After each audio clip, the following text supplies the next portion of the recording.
We are now just over 1 week away from the New York City mayoral election. To be clear, there are plenty of other elections going on next week as well.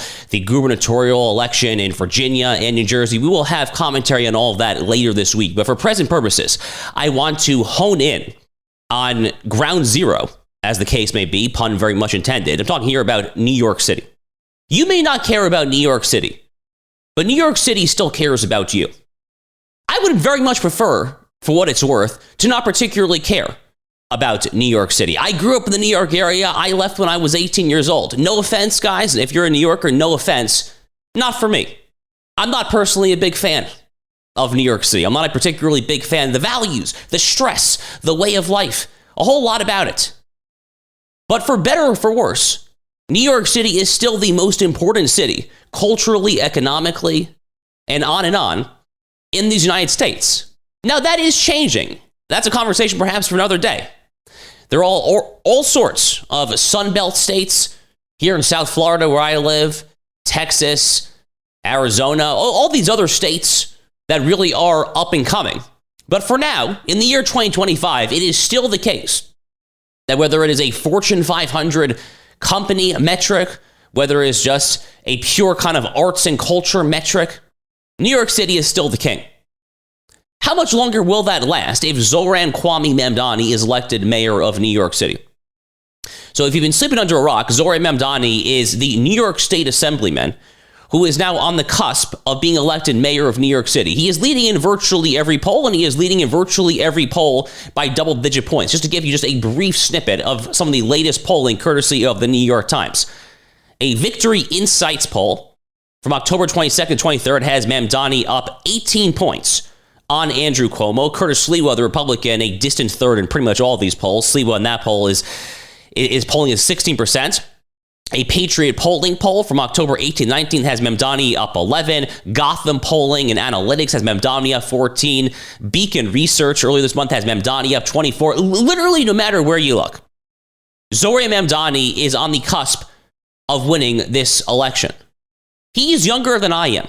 He is a young man. He is a glib, superficially well-spoken person. He bears a haunting resemblance, you might say, to a younger Barack Obama. If you think about the hope and change election of 2008, the election that galvanized this modern intersectional woke Democratic Party coalition, this coalition of aggrieved interests of the young people and the voters of color, Hispanics, black people, the Upper West Side, San Francisco, PhD, white liberals. Mamdani is the new personification, in some ways, of that. Interestingly, it is coming at a time when there are still some data points, there are some signs that 2008 Barack Obama coalition is crumbling. If you look at the 2024 presidential exit polls from last November, it looks like Donald Trump essentially split the male Hispanic vote.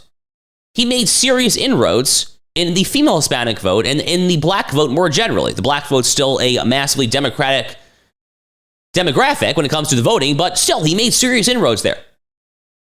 But that is to say, Mamdani is still polling above and beyond where he ought to be polling right now in New York City. Something of a debate has been unfolding as to why exactly this is happening. Is Zohran Mamdani soaring to the top based on native New Yorkers? Is Wall Street supporting him? Well, there actually is an element of that. And for those of you who have read your George Orwell, you will remember that back in Animal Farm, in some ways, it was the eat the rich types who were themselves wealthy. That is definitely happening to an extent. There is some polling to indicate, though, that it is, above all, non-native born New Yorkers, immigrants, perhaps, according to some polls, that really are carrying Mamdani. A very interesting poll I mentioned in the aggregate there from the New York Times, a Patriot polling sample from earlier this month. The total had Mamdani up 11 points on Cuomo. Curtis Sliwa is well back there. If you look at American-born New Yorkers, according to this Patriot polling sample size of over 700 New Yorkers, decent sample size. Among American-born New Yorkers, Andrew Cuomo is actually up 9 points on Zohran Mamdani. Mamdani, though, among foreign-born New Yorkers, according to this one poll, is up by a staggering staggering 38 points. So there is at least some evidence to support the notion that maybe it is non-native born New Yorkers, maybe it is non-Americans that really are on the cusp of bringing Zohran Mamdani to victory in New York City. Does that have ramifications when it comes to America's immigration policy? I think so. Once upon a time, it was something of a foregone conclusion in this country that when we talk about who we want to bring as new aliens and new would-be prospective citizens, that we want to only bring people who actually love the United States, who do not blame America for all of the world's ills. Something that Zohran Mamdani's father, a professor, has been saying on record for a very, very long time. But because this election is so impending and is so imminent, these questions about immigration policy seem like they're perhaps for another day. And so they are. The relevant question right now is, can Zohran Mamdani be stopped still? And if he can't, what does it mean for New York City? And by extension, because unfortunately New York City is still the most important state in America, what does that mean for you? Unless, let's be very blunt here to the point. Unless there is a consolidation of this field into a mano-a-mano matchup, Zohran Mamdani is going to win, and he's going to win handily. You may not like that fact, but that is a fact. There are a lot of folks on social media, a lot of conservatives, Republicans, who are saying that Curtis Sliwa has a chance. That Curtis Sliwa has a chance of pulling this off. I am sorry to be the bearer of bad news. He has no chance. There is no path for Curtis Sliwa to win this race. Nonetheless, Curtis Sliwa has doubled, tripled down that he is not backing out of this race. Here's just one clip of Curtis Sliwa just refusing to drop out of the race, saying that under no circumstances will he do so. Let's be very clear. I am not dropping out under no circumstance. I've already been offered money to drop out. I said no. All right, so you heard it there. He doubled down yet again on Fox News just this past Sunday on the morning show. He apparently seemed like he's not going anywhere. We can debate why that is the case. Bill Ackman, the billionaire hedge funder, had a lengthy tweet this past week speculating that Curtis Sliwa is currently living the high life when it comes to New York City taxpayer dollars for publicly funded campaigns, and there would be all sorts of financial or ethical issues when it comes to repaying donors if he drops out early. Your mileage may vary when it comes to the reasons that Curtis Sliwa is not dropping out, but apparently he has said not dropping out. To which I say, what are you trying to prove? Like literally, what are you trying to prove? Look, I wish that New York City were still the New York City of 20, 30 years ago. When I was growing up there in the mid to late 1990s, early 2000s, New York City was a fairly reasonable place. Rudy Giuliani turned that city around. Broken windows policing, he cleaned up the streets, he got the drug needles off the streets there, homelessness was way down, prosperity was up, the economy was up. It was a good time to be in New York City. Michael Bloomberg, whatever his flaws may have been, and there certainly were flaws, whatever those flaws may have been, largely continued this pro-prosperity, tough-on-crime legacy of Mayor Giuliani. The stop and frisk policies when it comes to law and order there. New York City was doing well. The beginning of, perhaps the end, but the beginning of at least the descent, the beginning of the decline, really starts with Bill de Blasio. Zohran Mamdani would certainly take it all the way to the next level. Zohran Mamdani is the singular personification. He's the encapsulation of what I and others refer to as the Red-Green Alliance, of this unholy alliance, and that is literally what it is. It is the unholiest alliance in the world between radical Marxist communists, because yes, Zohran Mamdani is actually literally a communist. Some folks say that he's a democratic socialist, he's a socialist. Baloney. Dude is a full-fledged communist. How do I know? Because he literally quotes the Communist Manifesto on his social media. Go to X, go to the advanced search function, Google it, search it. He's literally quoting, to each according to their ability, to every person according to the need. He's quoting Marx and Engels. Dude is a dyed-in-the-wool commie. There is a reason that he was just campaigning this past weekend in Forest Hills, Queens, with Bernie Sanders. Bernie Sanders, someone who was openly clamoring effectively rooting for the Soviet Union at the height of the Cold War, who flew the hammer and sickle flag of the Soviet Union in his Burlington, Vermont mayoral office decades ago before he got into Congress. That is Mamdani. Someone who is not rooting fundamentally for America. Someone who is not rooting for America, who is not rooting for the West. And this guy has the chutzpah. He has the chutzpah to get up there as he has done both on the mayoral debate stage and off the debate stage of accusing other New Yorkers, including his two rivals in the general election, Andrew Cuomo and Curtis Sliwa, of accusing them of Islamophobia. Here indeed is Zohran Mamdani speaking out about being a victim of Islamophobia. I want to use this moment to speak to the Muslims of New York City.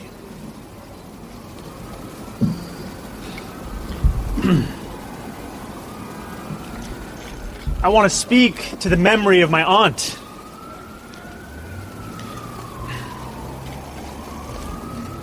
Who stopped taking the subway after September 11th because she did not feel safe in her hijab. Okay, so the real victims of 9/11, according to New York City's likeliest next mayor, the real victim are Muslims. Now, y'all might remember there was this tweet that went around the world from Norm Macdonald, the former SNL late night comic, talking about how the real victims of 9/11 are actually not all the people who died, New Yorkers, Jews, Christians, etc. No, they're actually Muslims. It was like a very funny kind of mocking of the left tweet from the great late comedian Norm Macdonald. This guy actually said it. He actually just said it right there on ABC Eyewitness News in New York City. He's doubled down on this stuff. He challenged Andrew Cuomo on a debate stage. He said to Andrew Cuomo, and I have no love for Andrew Cuomo. I have no love for Andrew Cuomo. What Andrew Cuomo did in the early days of COVID with the nursing homes in New York State is an abomination, an absolute catastrophic abomination. Andrew Cuomo is someone who 10 to 11 years ago, when he was governor of New York State, said that those right-to-life folks, those Second Amendment folks, they don't belong in New York State. Oh, really?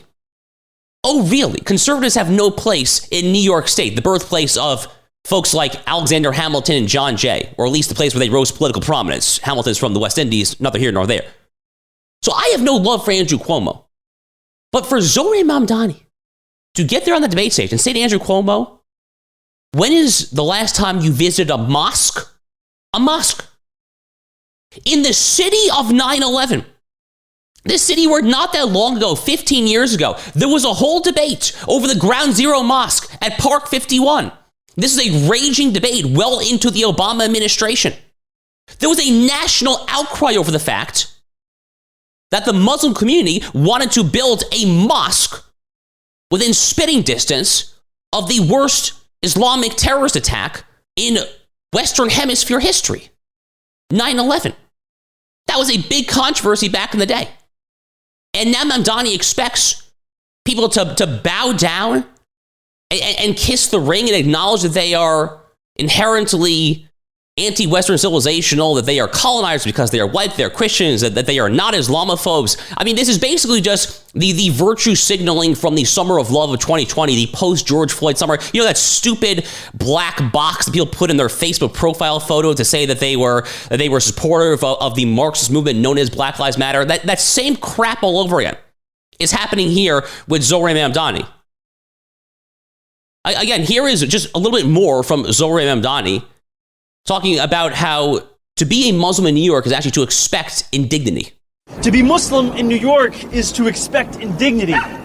Yeah, I mean, dude, what year are you living in? In reality, in New York City, in the year 2025, to be a conservative is to expect indignity. As Andrew Cuomo himself, now the moderate in the race, as Cuomo himself said, as I was just saying about a decade ago, to be a right-to-lifer, which we very much are on this show, to be a Second Amendment advocate, which we very much are here on the show, to be a defender of the biblical inheritance that is shared by Jews and Christians alike, all of that is to make you persona non grata these days from a cultural perspective, from a ruling class elite perspective in New York City. There is no Islamophobia problem in New York City. For that matter, is Zohran Mamdani actually a religious Muslim? I'm actually genuinely curious. This is someone who personifies this left-wing red-green alliance. As part of that, he's all in on the rainbow agenda. I mean, is he actually praying 5 times a day on the prayer rug? I would be curious what mosque he goes to. He has the chutzpah to ask Andrew Cuomo, what mosque have you visited? I would be curious what mosque Zohran Mamdani attends. Who is his imam? Does he actually believe in the fundamental tenets of Islam? About Allah and the Prophet Muhammad and all that there? I would be genuinely curious. Because just like Linda Sarsour, who led the Women's March back when that whole ridiculous charade started in 2017, just like that, Zohran Mamdani doesn't actually make intellectual sense when you think about it. It is folks like Mamdani and folks like Linda Sarsour that evince the intellectual lightweightness of the left-wing coalition. How can you be a religious Muslim while simultaneously advocating for the rainbow agenda? You can't. It doesn't make any sense. How can you be Linda Sarsour back in 2017 wearing the hijab, calling yourself a religious Muslim, while you're talking about how you're a great champion of feminism and women's equality? Square that circle for me, honey. It doesn't make any sense. You can't do it. It literally does not square. It does not compute. More to the point, if Curtis Leawood does not drop out, Mamdani is going to win by double digits. Even if Curtis Leawood does drop out, I hate to say it, Mamdani's probably still going to win, but at least it'll be a shot. And I've seen some conservatives say, oh, maybe it's better if Mamdani wins just to see New York City go to hell in a handbasket there, then the Republicans will benefit. I'm sympathetic to that argument, but if we're just being sober for a minute here, the reality is that New York City actually is still important. Again, I wish it weren't the case, but it is. It is still important as a center of capital, as a center of financial capital, human capital, social capital, all the various forms of capital. And to see New York City actually become a Karl Marx dystopia would have really bad effects for the United States, more generally speaking. The Democratic Party is definitely in a pickle. They are still, as we were discussing just on Friday's show, they are still in this post-2008, post-Barack Obama war between their head and their tail, between their semi-sober folks who realize they are way out to lunch when it comes to issues of Islamic cultural identity, LGBT, rainbow stuff when it comes to illegal immigration and all the above. Between that and the more sober part of the party to the extent that exists, which is still trying to get them to be something, once again, of a working class, bread and butter, economic issues focused party. Mamdani would absolutely be a massive step backwards for the Democratic Party. And for that reason alone, I definitely take some schadenfreude. I would take some joy in that, no doubt about that.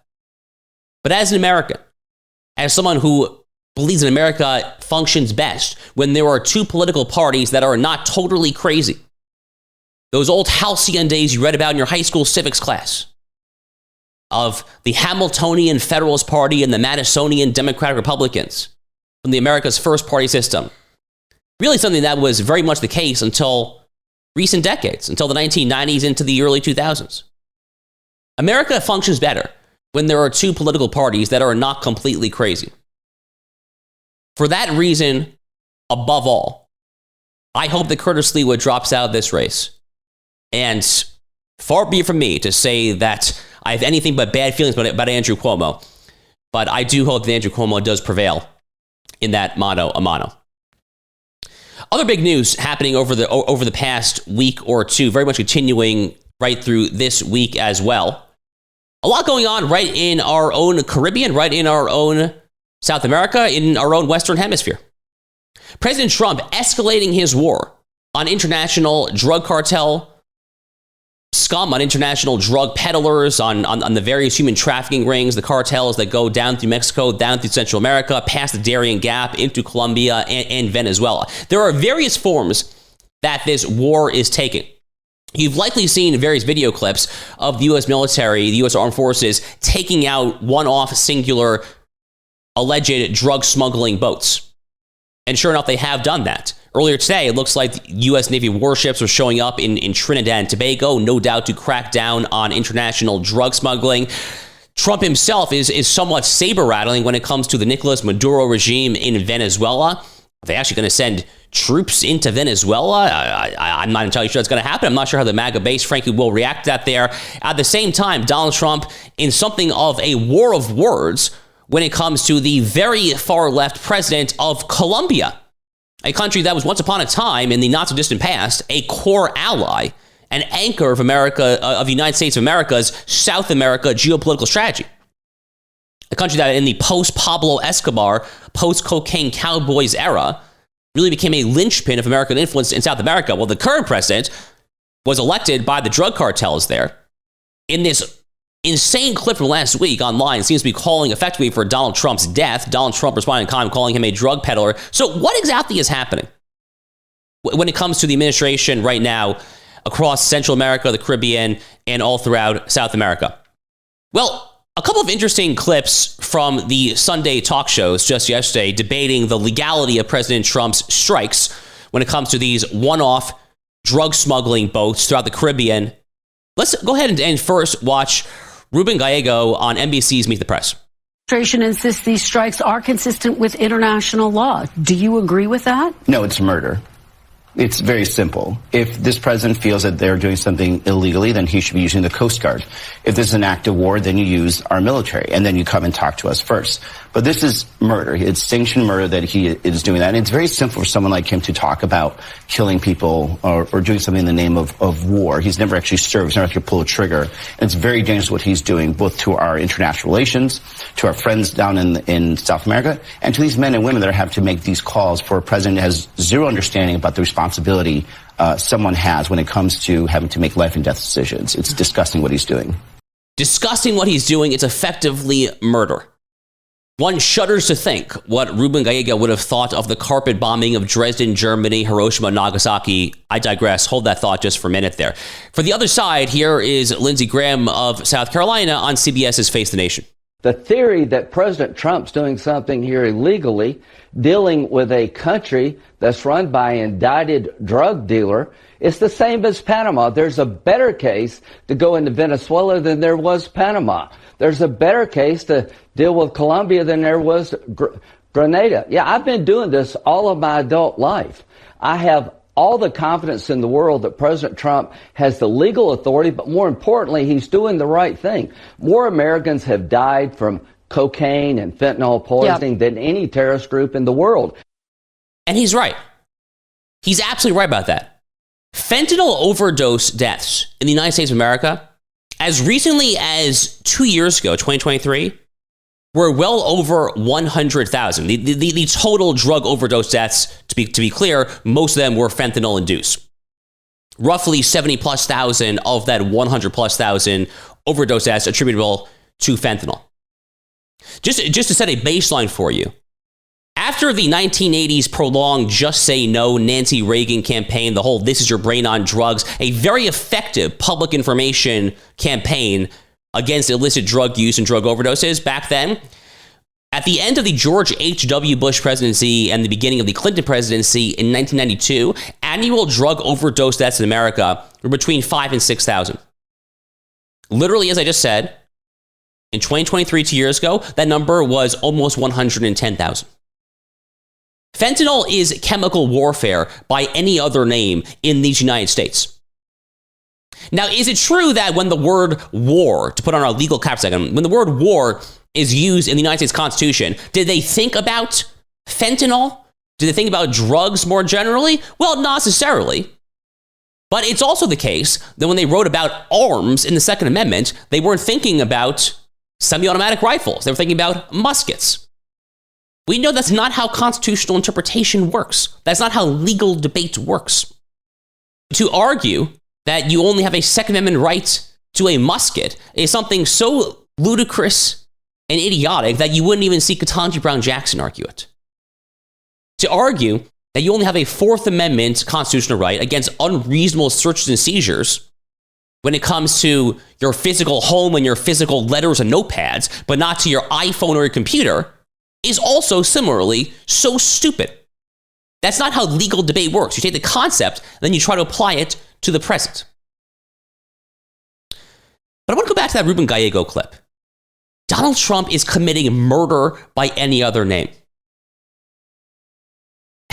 stupid do you have to be? How stupid do you have to be to accuse our government of committing murder when it comes to taking out foreign citizen, foreign national drug lords who are literally trying to traffic and ship poison into the country? If this is not part and parcel of the commander-in-chief prerogative when it comes to Article 2 of the Constitution, then I have no idea what it is. I literally have no idea what is countenanced, what is encompassed by the Commander-in-Chief Clause power in Article 2 of the Constitution, if not for this.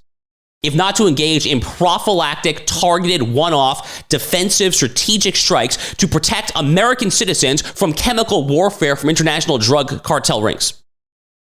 I can't help but think back to the Federalist Papers themselves. Alexander Hamilton, one of the most quoted Federalist Papers, in the Federalist number 70, one of his essays, here in this particular essay, he's talking about the executive branch and what is the nature of the presidency. How is the president different from the King of England? How is the president still a unitary executive figure and so forth? And the famous line is this from Hamilton in the Federalist number 70, writing in 1788. Quote, unity in the executive, unity is conducive to energy, and that unity is conducive to energy will not be disputed. Decision, activity, secrecy, and dispatch will generally characterize the proceedings of one man in a much more eminent degree than the proceedings of any greater number. And in proportion as the number is increased, these qualities will be diminished. So decision, activity, secrecy, and dispatch, that happens with one person. This, above all, is the reason that we have a unitary executive. Because when you have these one-off decisions, when you see a cartel boat that is sailing off the coast of Venezuela or to Trinidad and Tobago or off the shores of Colombia or the Dominican Republic, Cuba, whatever, it doesn't matter. When you see that, you have typically a very short time frame for deciding whether to engage in a defensive strike.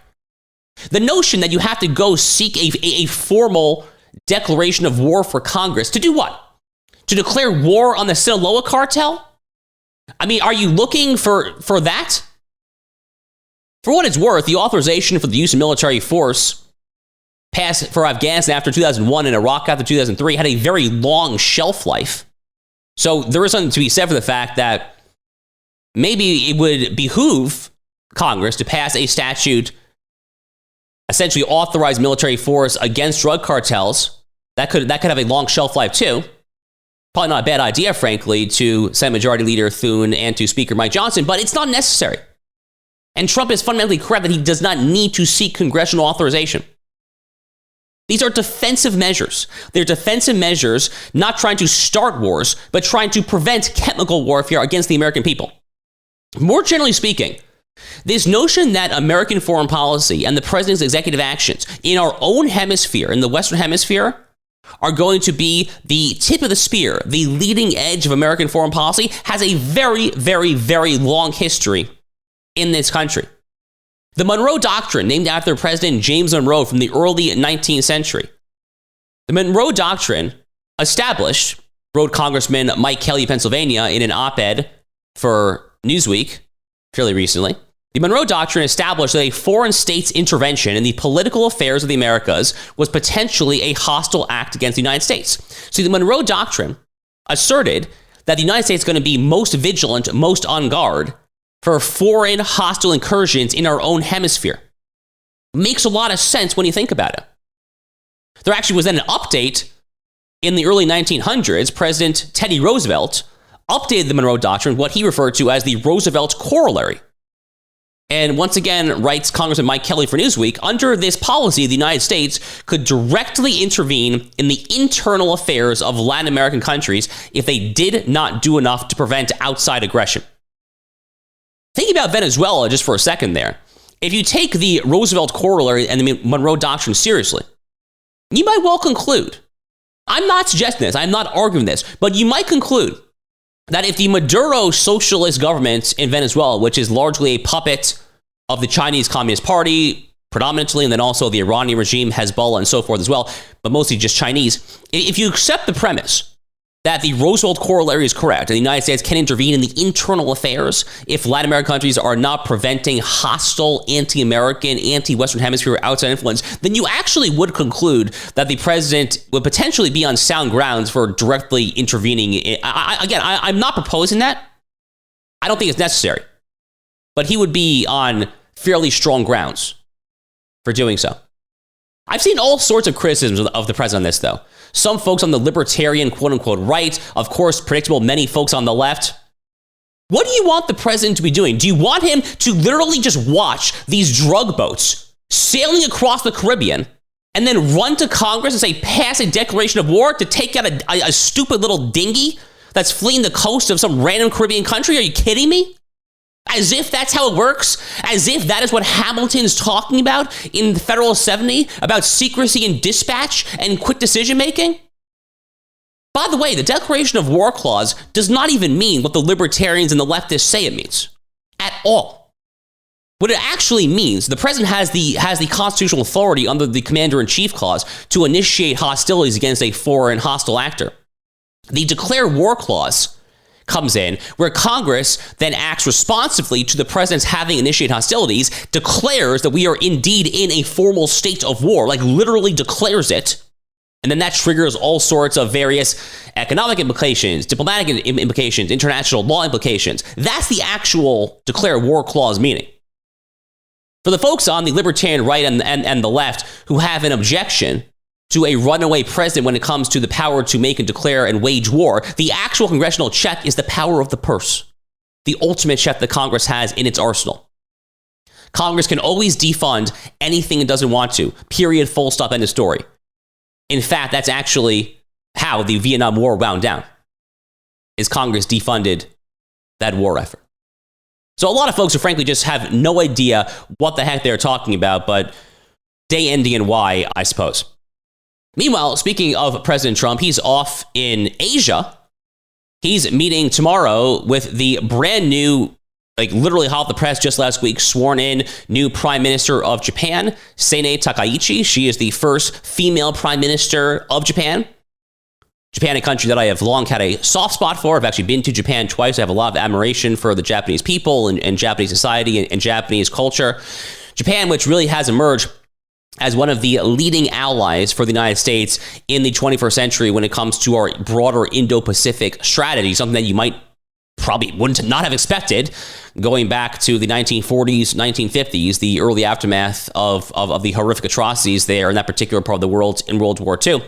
But Trump landing earlier this week, over the weekend, landing in Malaysia, where he oversaw the signing of a peace deal between Thailand and Cambodia, yet another conflict around the world that President Trump saw the end of, that he negotiated and a viable off-ramp to. He took a well-warranted victory lap there. More generally, he was very much treated in highly laudatory fashion there in landing in Kuala Lumpur, Malaysia. The big question, of course, is going to be Xi Jinping. After his trip to Tokyo, Donald Trump is going to meet with Xi Jinping. He's going to meet with the Chinese Communist Party head honcho himself. Now, the early reports out of this Sunday from Scott Bessent of the Treasury and other high-ranking folks was that the rough outlines of a U.S.-China deal were effectively agreed to. They had to fill in the details, but the rough outlines, according to Scott Bessent and others, have been agreed to. As for me, I'll kind of believe when I see it, but for what it's worth, here is Donald Trump on his upcoming meeting later this week with Xi Jinping of the Chinese Communist Party. What are you expecting from your meeting with President Xi? What is your message to him? Well, we have a lot of things to discuss, including our farmers. We have a lot of things to discuss.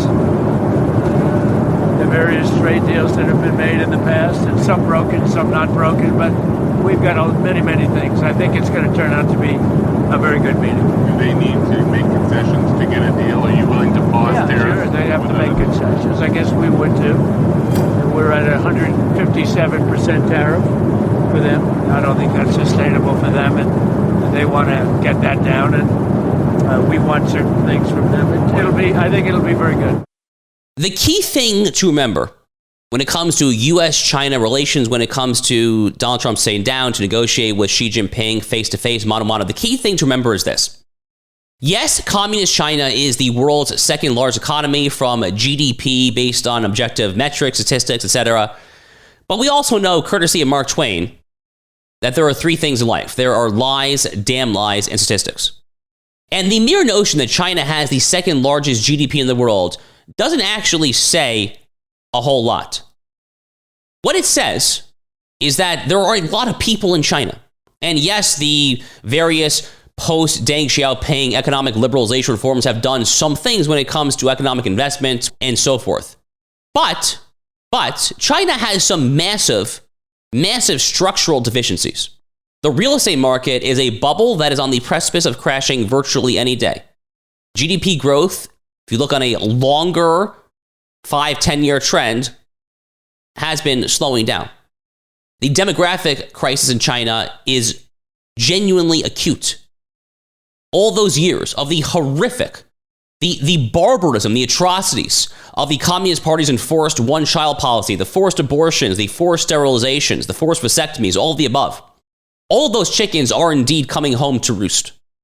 And China is going to be in rougher shape over the next 5 to 10 years. I'm not saying they are not a force to be reckoned with. They absolutely are. In fact, tragically, there actually are some U.S. war game simulations that try to simulate a People's Liberation Army invasion of Taiwan and show that China, not the United States, prevail. So I am not saying dismiss the threat. The threat is very real from a military perspective. But from an economic perspective there, I think it's very easy for those of us in America to work ourselves up, talking about all the ways that our elites here in the United States have sold the American people down a river, and they have. And they absolutely have when it comes to tearing out the industrial base of the American heartland, when it comes to shipping, manufacturing, offshore, and all that there.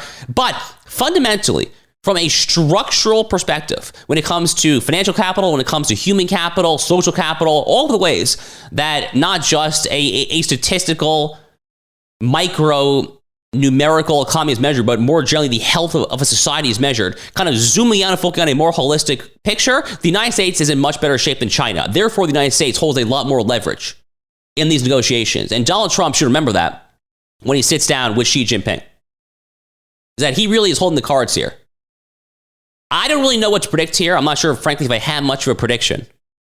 But if Donald Trump goes in with that mentality, as if we're the big boys here, we still call the shots, we have the leverage, if he applies that art of the deal style negotiation vigor to Xi Jinping, then yes, I am cautiously optimistic. But don't go in dovish. Don't go in talking about the need for 500,000 Chinese student visas or all this other crap that at times Trump has floated. No, stick to the basics, stick to manufacturing, stick to fentanyl, IP secrets, currency manipulation, all the above there. And I think that Donald Trump will be in good shape when it comes to this meeting, this extremely high-stakes meeting with Xi Jinping later this week. Certainly more on that, I think, later in this week as well.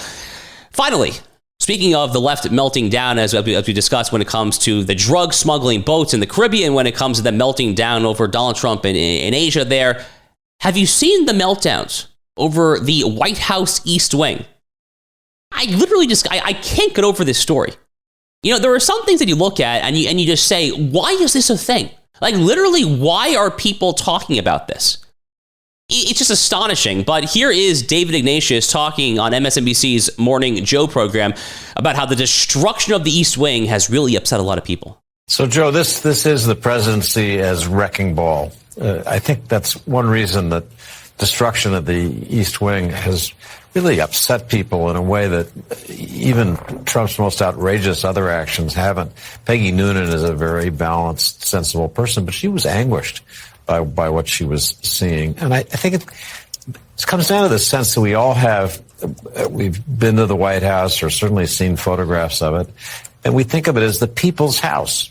It was built deliberately to be understated. It's not a palace like Victorian rulers have had. It's the people's house.